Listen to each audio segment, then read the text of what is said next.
Assalamualaikum warahmatullahi wabarakatuh. Perkenalkan, nama saya Al-Qurnati Ayunovia, NIM 18193. Di sini saya akan menjelaskan tentang asuhan keperawatan pada pasien dengan SIA kolon. Yang pertama itu ada anatomi dari kolon itu sendiri. Yang kedua ada fisiologi kolon, yaitu zat-zat sisa di dalam usus besar didorong ke bagian belakang dengan gerakan peristaltik. Zat-zat sisa ini masih mengandung banyak air dan garam yang diperlukan oleh tubuh. Air dan garam mineral kemudian diabsorpsi kembali oleh dinding kolon, yaitu kolon ascendens. Zat-zat sisa berada dalam usus besar selama 1-4 hari. Pada saat itu terjadi proses pembusukan terhadap zat-zat sisa dengan dibantu oleh bakteri Escherichia coli yang mampu membentuk vitamin K dan B12. Selanjutnya, dengan gerakan peristaltik, zat-zat sisa ini kemudian terdorong sedikit demi sedikit ke saluran akhir dari pencernaan, yaitu rektum, dan akhirnya keluar dengan proses defekasi yang melalui anus. Definisi SIA kolon. SIA kolon atau bisa disebut dengan kanker kolon adalah bentuk keganasan dari massa yang abnormal atau neoplasma yang muncul dari jaringan epitel di kolon. SIA kolon disebut juga dengan kanker kolorektal. Dapat ditemukan tumor ganas di kolon dan di rektum. Kolon dan rektum pada usus besar yang disebut traktus gastrointestinal.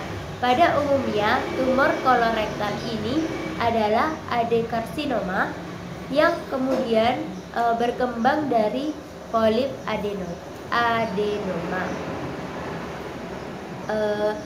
Yang kemudian ada etiologi dari SIA kolon.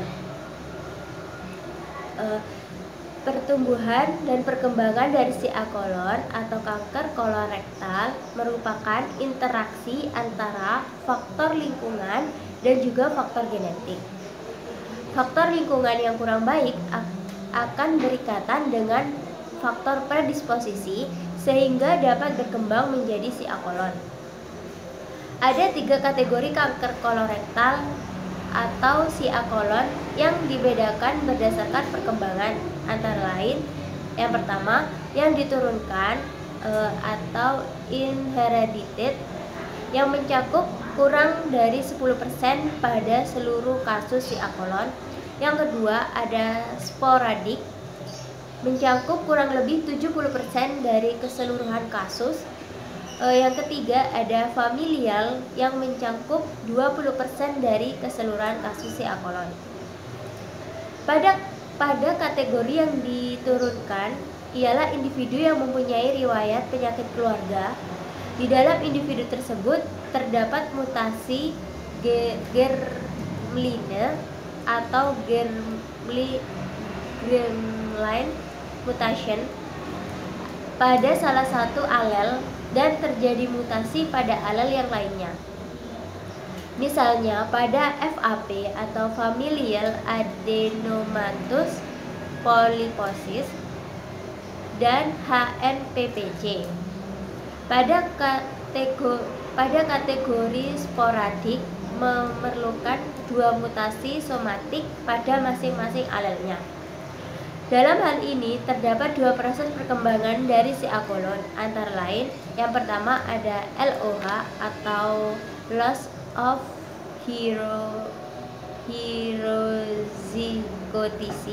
zygosity. Proses ini mencakup mutasi pada tumor gen supresor meliputi APC, DCC, dan P53 serta aktivasi oncogen ialah KRAS. Contoh dari proses ini adalah perkembangan polip adenoma menjadi karsinoma. Faktor resiko dari SIA kolon yang pertama yaitu usia. pada umumnya terjadi pada individu yang telah memasuki lansia atau sekitar berumur 60-70 tahun. Jika individu yang terkena kanker kolon atau CA kolon berusia di atas 50 tahun, ada kemungkinan bahwa riwayat penyakit keluarganya ada yang pernah mengalami hal yang sama. Yang kedua adalah pulip. Terdapat pulip pada bagian kolon. Jenis pulip umumnya adenomatosa. Jika pulip tersebut dilakukan tindakan penghilangan, maka mengurangi resiko terjadinya CA kolon atau kanker kolon.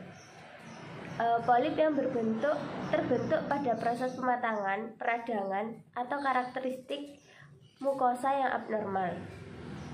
Macam-macam pulip terdiri dari pulip hiperplastik, pulip juvenilis, pulip adematosa. Yang berikutnya ada inflammatory bowel disease. Ada dua, yaitu ulcerative colitis, yaitu merupakan penyakit ulcerasi atau inflamasi akut atau kronis yang terjadi di rektum dan kolon yang ditandai dengan diare, pendarahan perektar, nyeri di perut. Yang kedua ada penyakit Crohn's. Penyakit ini juga disebut dengan colitis granulomatosis atau colitis transmural. Yang berikutnya adalah penyakit kanker. Individu yang pernah didiagnosa kanker kolon sebelumnya maka akan beresiko mengalami kanker kolon yang kedua kalinya. Yang berikutnya ada faktor keturunan atau genetik. Seseorang yang memiliki riwayat penyakit keluarga FAP atau familial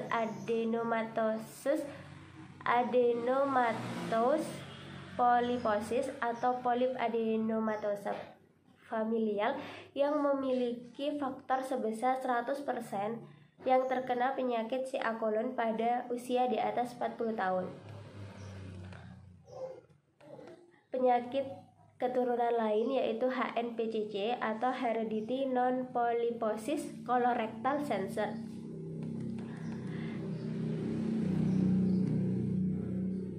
Yang keenam yaitu diabetes tipe 2 atau diabetes mellitus. Seseorang dengan diabetes mellitus memiliki resiko yang tinggi untuk terkena CA kolon. Tingginya kadar insulin yang ada di dalam tubuh akan menyebabkan hiperinsulinema yang dapat mendorong pertumbuhan tumor dengan cara mengikat reseptor hormon pertumbuhan IGF-1. Dan selanjutnya dengan kebiasaan merokok. Seorang perokok memiliki resiko lebih besar untuk terkena penyakit CA kolon.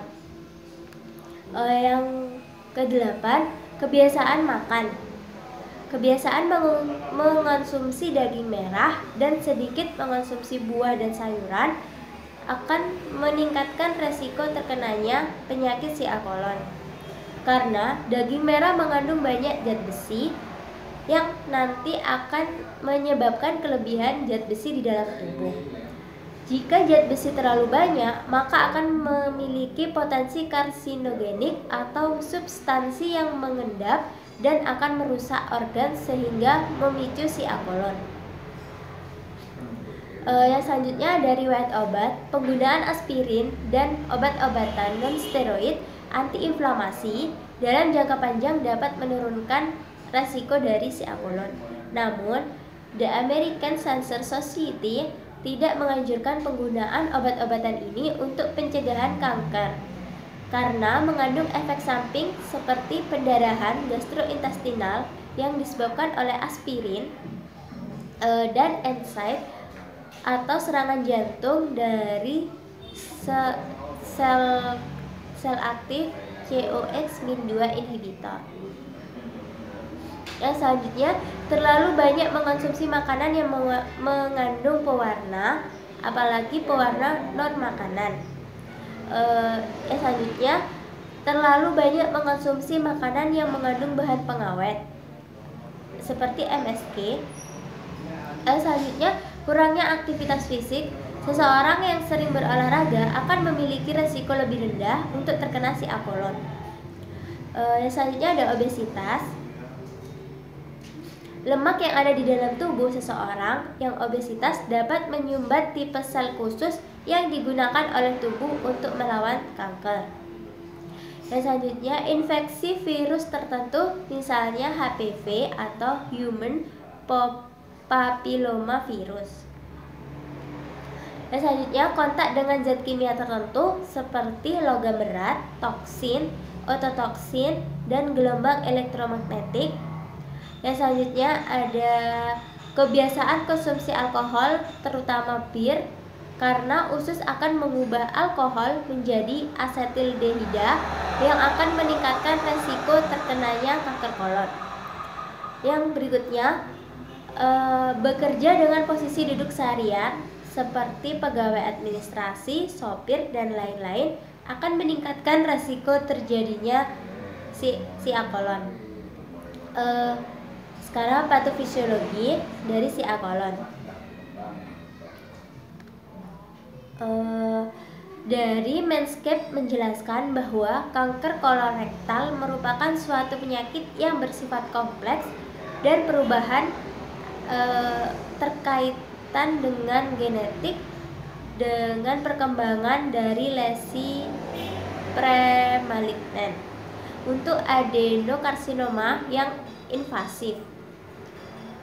Pada awalnya adalah mutasi dari APC atau gen adenomatosa polyposis yang pertama kali ditemukan pada individu dengan adenomatosa polyposis familial atau FAP. Protein yang dikode oleh APC dalam proses aktivasi onkogen dan siklin D1 yang kemudian mendorong perkembangan ke fenotip ganas. Mutasi APC sering terjadi pada SIA kolon sporadis. Selain proses mutasi, peristiwa epigenetik seperti metilasi DNA yang abnormal juga bisa menyebabkan pembungkaman gen supresor tumor atau aktivasi pada onkogen.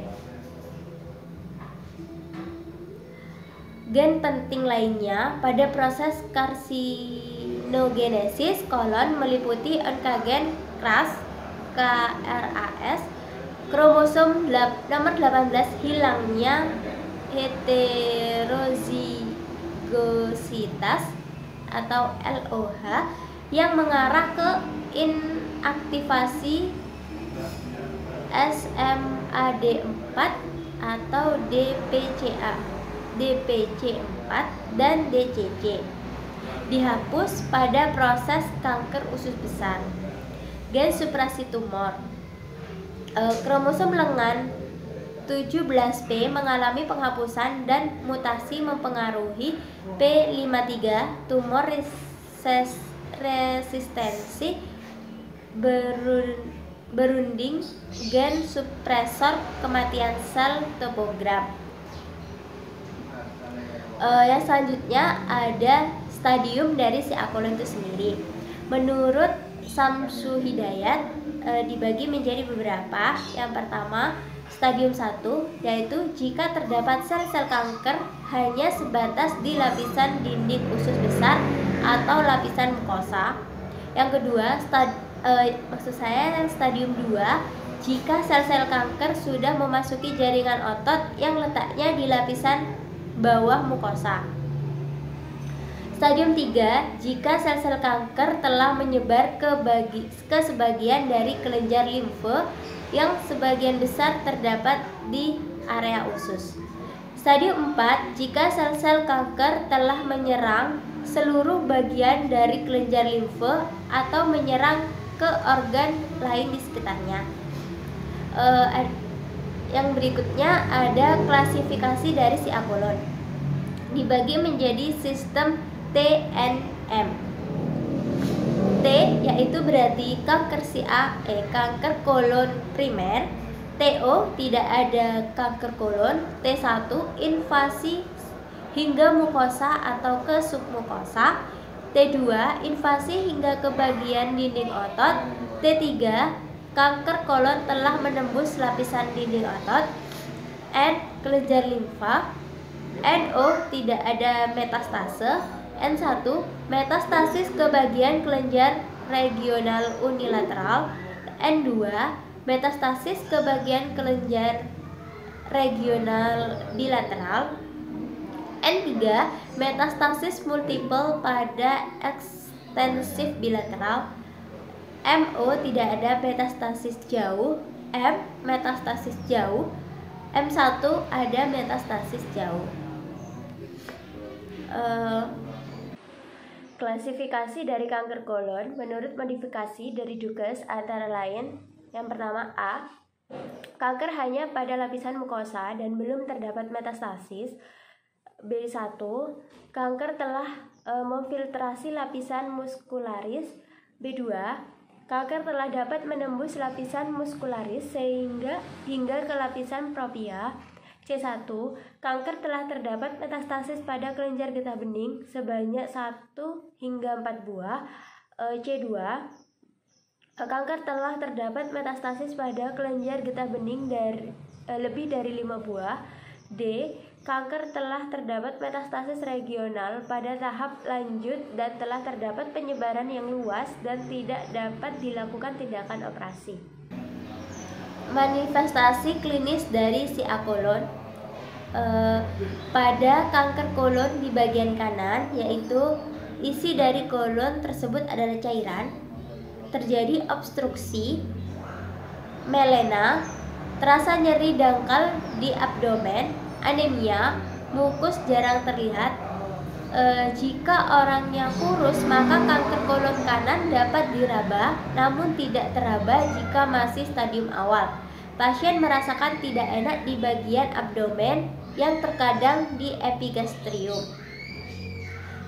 Pada kanker kolon di bagian kiri atau pada rektum, manifestasi klinisnya yaitu cenderung menimbulkan perubahan pada defekasi, diare, nyeri kejang, kembung, sering muncul gangguan pada obstruksi, feses berbentuk seperti pita dan kecil, mukus maupun darah segar sering ada di feses, anemia, keinginan defekasi atau sering berkemih, timbulnya lesi rektal yaitu evakuasi feses yang tidak lengkap setelah defekasi, konstipasi serta diare yang secara bergantian.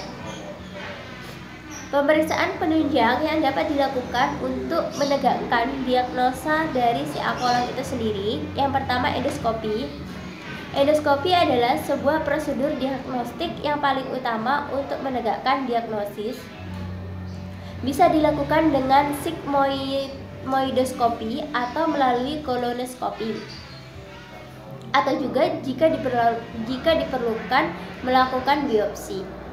Yang kedua ada radiologi. Pemeriksaan radiologi yang bisa dilakukan dengan foto dada dan foto kolon atau barium enema. Foto dada berfungsi untuk melihat ada tidaknya metastase kanker di organ paru-paru, sedangkan untuk pemeriksaan foto kolon atau barium enema berfungsi untuk melihat keadaan dari kolon dan memeriksa kondisi dari kanker kolon itu sendiri. Yang ketiga ada pemeriksaan enema barium dengan kontraks ganda. Yang keempat ada CT kolonografi. Yang kelima ada ultrasonografi atau USG. Yang keenam ada histopatologi. Biopsi ini dilakukan dengan tujuan untuk menegakkan diagnosis pada pasien. Gambar dari histopatologis karsinoma kolon merupakan adenokarsinoma dan ditentukan diferensiasi dari sel normal. Yang ketujuh ada pemeriksaan laboratorium lengkap. Kemudian ada penata laksanaan medis, yaitu yang pertama, pasien dengan gejala obstruksi usus diobati dengan cairan intravena dan pengisapan rektumnya. Apabila terjadi pendarahan yang cukup bermakna, terapi komponen darah dapat diberikan. Pengobatan medis untuk kanker kolorektal paling sering dalam bentuk pendukung atau terapi adjuvan. Terapi adjuvan biasanya diberikan selain pengobatan bedah, pilihan mencakup kemoterapi, terapi radiasi, atau imunoterapi. Yang kedua ada kemoterapi. Kemoterapi pada kanker kolorektal dapat dilakukan sebagai terapi adjuvan. Terapi adjuvan direkomendasikan untuk KKR atau stadium 3 dan stadium 2 yang memiliki resiko tinggi. Yang berikutnya, kemoterapi dibedakan menjadi beberapa. Yang pertama, kemoterapi rektum. Kemoterapi rektum adalah kemoterapi yang dikerjakan setelah adanya operasi atau setelah dilakukan operasi. Yang kedua ada kemoterapi neoadjuvan. Kemoterapi ini dilakukan sebelum tindakan operasi atau radioterapi. Yang ketiga ada kemoterapi paliatif. Kebanyakan kanker dewasa seperti ini bukan seperti sel kecil di paru atau kanker hati, lambung, dan sebagainya. Hasil kemoterapi masih kurang memuaskan. Untuk kanker seperti itu pada stadium lanjut, kemoterapi masih bersifat paliatif, hanya dapat berperan mengurangi gejala saja. Selanjutnya ada penata laksanaan bedah. Prosedur pembedahan pilihan adalah sebagai berikut. Yang pertama, polipektomi, yaitu merupakan tindakan bedah yang dilakukan untuk memotong dan mengangkat polip. Prosedur polipektomi dilakukan dengan menggunakan electrosurgical unit atau ESU melalui endoskopi. Yang kedua ada reseksi segmental dengan anastomosis atau pengangkatan tumor dan porsi usus pada sisi pertumbuhan, pembuluh darah, dan nodus limfatik. Yang ketiga ada abdominoperineal resection, adalah operasi di mana ahli bedah menghilangkan anus, rektum, dan kolon sigmoid melalui luka kecil di perut. Operasi ini dilakukan jika klien memiliki kanker di rektum dan di anus. Yang keempat ada kolonostomi sementara diikuti dengan reseksi segmental dan anastomosis serta renastomosis lanjut dari kolostomi. Kolostomi permanen atau ektomi untuk menyembuhkan lesi obstruksi yang tidak dapat direseksi. Yang selanjutnya ada diversifikal untuk kanker kolon dan rektum. Penata laksanaan keperawatan yaitu dukungan adaptasi dan kemandirian pada pasien. 2. Meningkatkan kenyamanan pada pasien. 3. Mempertahankan fungsi fisiologis secara optimal pada tubuh pasien. Yang keempat, mencegah komplikasi yang kemungkinan akan terjadi. Yang kelima, memberikan informasi tentang proses atau kondisi penyakit, prognosis, dan kebutuhan pengobatan yang dibutuhkan pasien agar menurunkan tingkat ansietas. Cukup sekian dari saya. Wassalamualaikum warahmatullahi wabarakatuh. Penata laksanaan diet. Pertama, cukup mengonsumsi serat seperti sayur-sayuran dan buah-buahan. Kedua, mengonsumsi kacang-kacangan berupa 5 porsi setiap hari. Ketiga, menghindari makanan yang mengandung lemak jenuh dan kolesterol tinggi, terutama yang terdapat pada daging hewan. Keempat, Menghindari makanan yang diawetkan dan pewarna sintetis, karena hal tersebut dapat memicu sel kanker. Kelima, menghindari minuman beralkohol dan rokok yang berlebihan. Dan yang keenam adalah melaksanakan aktivitas fisik atau olahraga secara teratur. Komplikasi dari CA kolon. Pertumbuhan dari CA kolon dapat menimbulkan obstruksi pada usus secara parsial ataupun secara lengkap. Pertumbuhan tersebut bisa menyerang pembuluh darah yang terdapat di sekitar kolon yang akan menimbulkan hemoragi. Lalu dapat menimbulkan perforasi sehingga menyebabkan pembentukan dari abses. Metastase yang terdapat di organ sekitar kolon dapat melalui limfogen, penyebaran secara langsung, maupun hematogen. Peritonitis dan sepsis bisa menyebabkan pasien mengalami syok. Konsep asuhan keperawatan. Di sini diagnosa medis yang diangkat adalah karsinoma kolon dengan identitas klien, nama Tuan A, umur 70 tahun, pekerjaan pensiunan PNS, jenis kelamin laki-laki, status perkawinan menikah, agama Islam, pendidikan S1 manajemen, tanggal pengkajian 10 April 2020, alamat Jalan Mastrip nomor 16, Kecamatan Sumbersari, Kabupaten Jember, anak sebanyak 3 anak, dan sumber informasi berasal dari Tuan A dan keluarga. Riwayat kesehatan Tuan A. Keluhan utama. Klien mengatakan nyeri di perut bagian kanan. Riwayat penyakit sekarang. Klien sering merasa kembung di bagian perut dan nyeri di bagian kanan perut. Awalnya dikira sakit biasa, namun sakitnya sering kambuh. Akhirnya klien dan keluarga memutuskan untuk memeriksakan kondisinya ke rumah sakit terdekat. Lalu riwayat kesehatan terdahulu. Penyakit yang pernah dialami klien yakni fibrilasi pada atrium, hipertensi, dan penyakit arteri koroner. Lalu klien tidak memiliki alergi obat, makanan, dan plester. Klien mengatakan ia juga sudah diimunisasi secara lengkap sejak kecil. Lalu obat-obatan yang digunakan, klien mengatakan bahwa dia tidak pernah mengonsumsi obat-obatan dikarenakan takut semakin parah jika minum obat sembarangan. Kebiasaan atau pola hidup klien. Klien mengatakan jika dirinya merupakan perokok aktif dan jarang olahraga.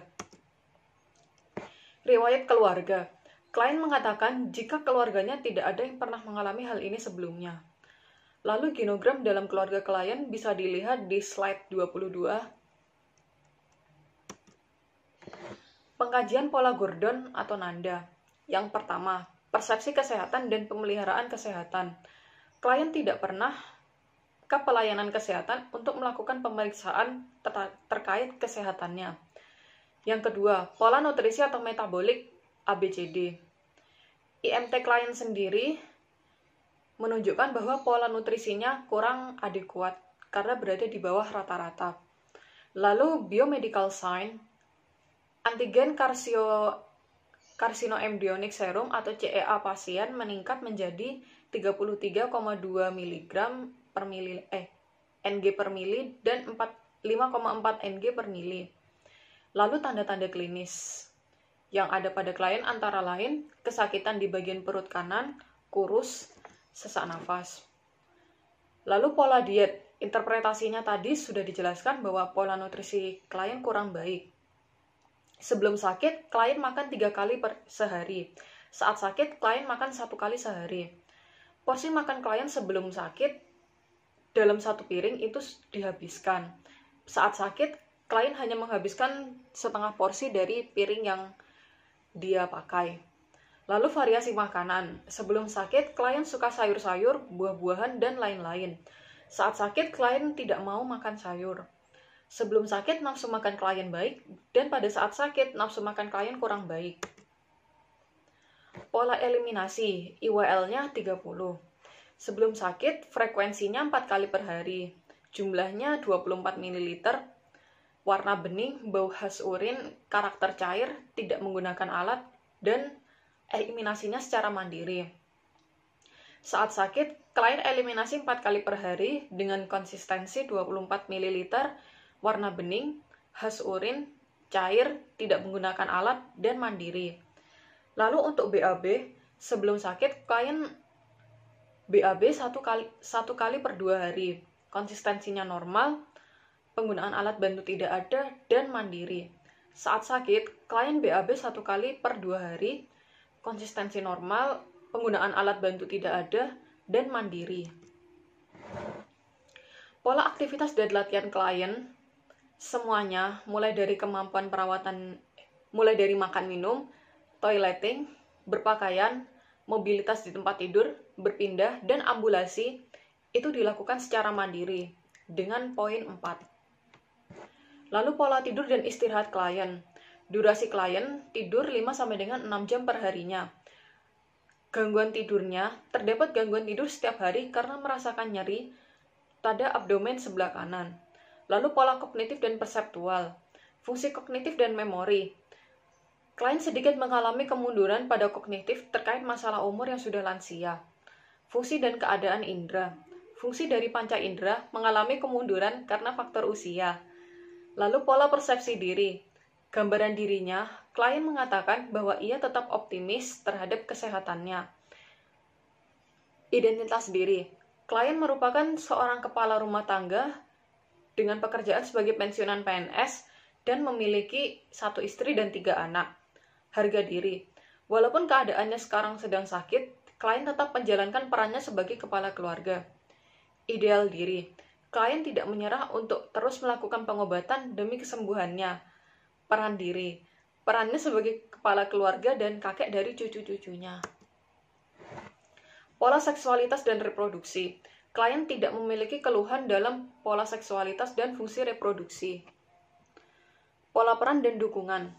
Klien berperan sebagai kepala keluarga dan terkadang sebagai kakek.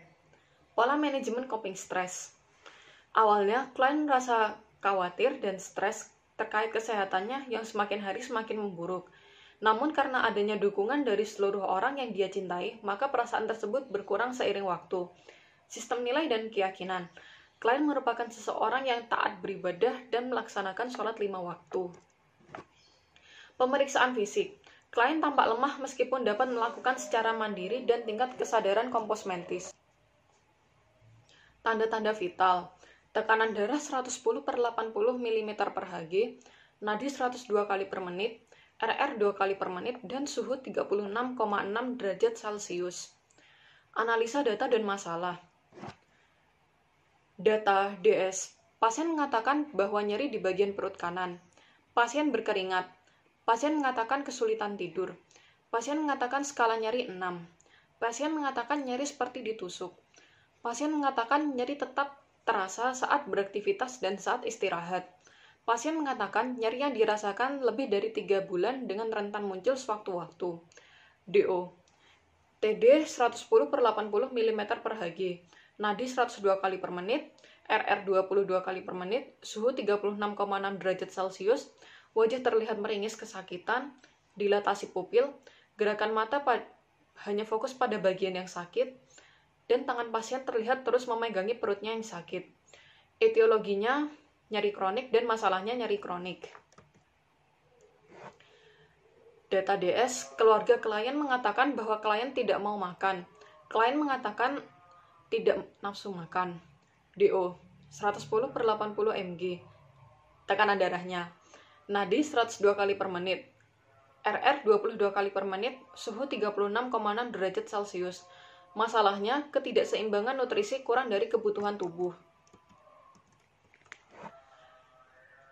Lalu data subjektif. Klien merasa gelisah karena didiagnosis kanker kolon oleh dokter. Klien merasa cemas. Lalu DO-nya, TD 110/80, nadi 102 kali per menit, RR 22 kali per menit, dan suhu 36,6 derajat Celcius. Masalah yang dialami yakni ansietas. Evaluasi. Melakukan pengkajian ulang setelah dilakukan tindakan keperawatan yang bertujuan untuk mengetahui perkembangan dari kondisi klien dan keefektifan tindakan yang dilakukan kepada klien, serta memberikan perbaikan pada status kesehatan klien sesuai dengan kriteria hasil yang telah ditetapkan.